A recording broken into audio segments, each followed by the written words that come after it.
जीवन जल्लोष में आपका स्वागत है। दोस्तों, आज मैं आपको बैद्यनाथ धाम देवघर झारखंड की यात्रा पर ले जा रहा हूं।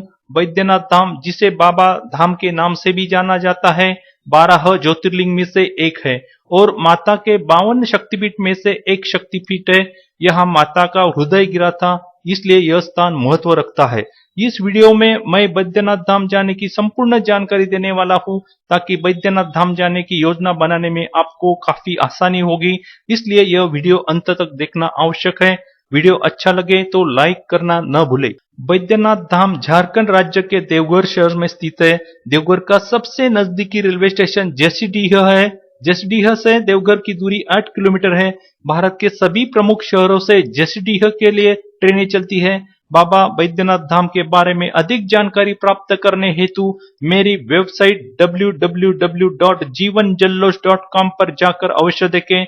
नीचे डिस्क्रिप्शन में वेबसाइट की लिंक दे रखी है। आपकी बाबा बैद्यनाथ धाम की यात्रा प्लानिंग इस प्रकार होनी चाहिए। देवघर में आपके पास 2 दिन होने ही चाहिए।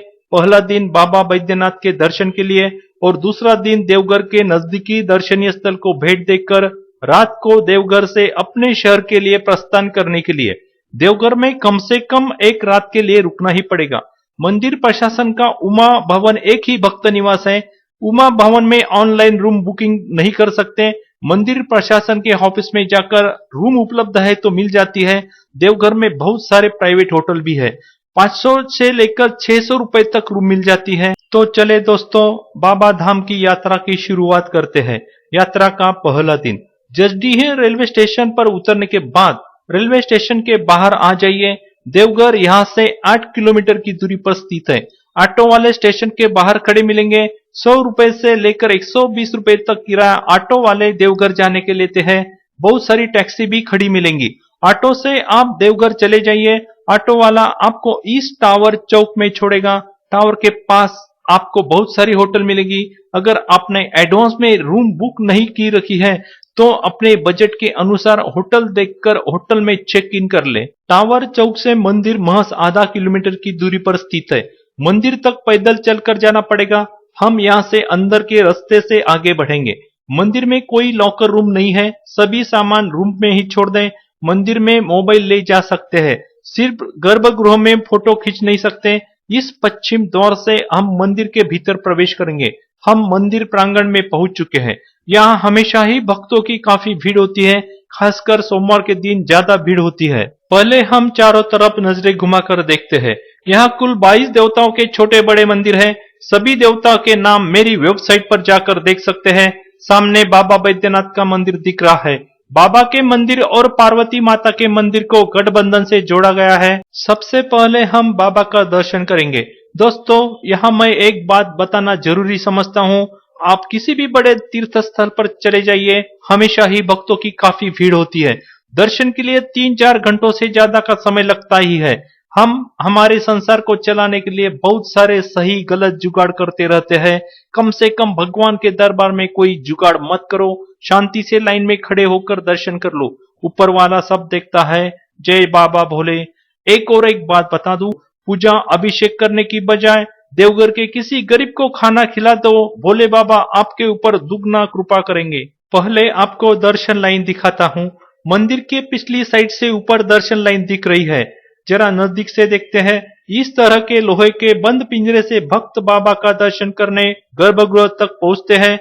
मंदिर के बाहर से लाइन की शुरुआत होती है। बाबा का दर्शन करने के लिए मन बहुत ही उतावला हो रहा है। शीघ्र ही मंदिर के बाहर निकलते हैं और दर्शन लाइन में लगते हैं। यहाँ से हमें मंदिर की तरफ बढ़ना होगा। आधे किलोमीटर से ज्यादा इस लोहे की पिंजरे से चलकर हमें गर्भगृह तक पहुंचना होगा। बाबा भोले का नाम लेकर आगे बढ़ते रहिए। हम अभी मंदिर प्रांगण में बने एक हॉल में पहुंच चुके हैं। पूरा हॉल भक्तों से भरा है। लोग अपने हाथों में गंगा जल को संभाले हुए हैं, कहीं नीचे गिर ना जाए। गंगा जल मंदिर के प्रांगण में पैसे देकर मिल जाता है। भीड़ देखकर लगता है 4-5 घंटों से ज्यादा का समय बाबा के दर्शन के लिए लगने ही वाला है। हम भी समय का सदुपयोग करते हुए बाबा की भक्ति में लीन हो जाते हैं। दोस्तों, धैर्य रखें। ईश्वर के प्रति पूरी श्रद्धा है तो ही किसी धार्मिक स्थल की यात्रा करें, तो ही यात्रा का आनंद आपको आएगा। नहीं तो 4 दोस्त मिल गए, चलो बहुत दिन हो गए कहीं घूमने नहीं गए, और बिना सोचे समझे बाबा धाम पहुंच गए। भीड़ देखकर होश उड़ गए, माथे पर हाथ मार लिया, यार कहाँ आ गए हम। दोस्तों, ये नहीं होना चाहिए। बाबा के प्रति श्रद्धा क्या होती है, लोग क्या करते हैं, आगे मैं बताने वाला हूँ। बाबा भोले का नाम लेकर आगे बढ़ते रहे। अभी इंतजार की घड़ी खत्म नहीं हुई। यहाँ से नीचे सीढ़ियां उतरकर नीचे की हॉल में जाना पड़ेगा। यह हॉल भी भक्तों से खचाखच भरा है। ऊपर के हॉल के इतना ही यह हॉल भी बड़ा है। हॉल से बाहर निकलकर आगे बढ़ना होगा। भीतर से बाहर के मंदिर साफ नजर आ रहे हैं। यहाँ एक अच्छी बात है, कोई दर्शन लाइन में घुस नहीं सकता। नीचे से ऊपर तक पूरा बंद है। हम अभी मंदिर के नजदीक पहुंच चुके हैं। यहाँ से हम मंदिर के भीतर प्रवेश करने वाले हैं। सामने गर्भगृह का प्रवेश द्वार दिख रहा है। यहाँ से गर्भगृह में प्रवेश करते हैं। आपके सामने होंगे साक्षात बाबा बैद्यनाथ। यहाँ का शिवलिंग नीचे दबा हुआ है। इस शिवलिंग की कथा रावण से जुड़ी है। पूरी कथा मैंने मेरी वेबसाइट पर डाल रखी है। जल्दी से पूरी श्रद्धा से बाबा के ऊपर गंगा जल से अभिषेक कर दो। दोनों हाथों से बाबा को स्पर्श करके दर्शन करें। हे बाबा भोलेनाथ, देवों के देव महादेव, शिव शंभु, शशि शेखर, शूलपाणी, विष्णु वल्लभ, अंबिकानाथ, त्रिलोकेश, महाकाल, जटाधर, कैलाशवासी, भुजंग भूषण, हम सब भक्तों का कल्याण कर हम सभी के ऊपर आपकी कृपा बनी रहे। इस शिवलिंग को कामना लिंग भी कहा जाता है।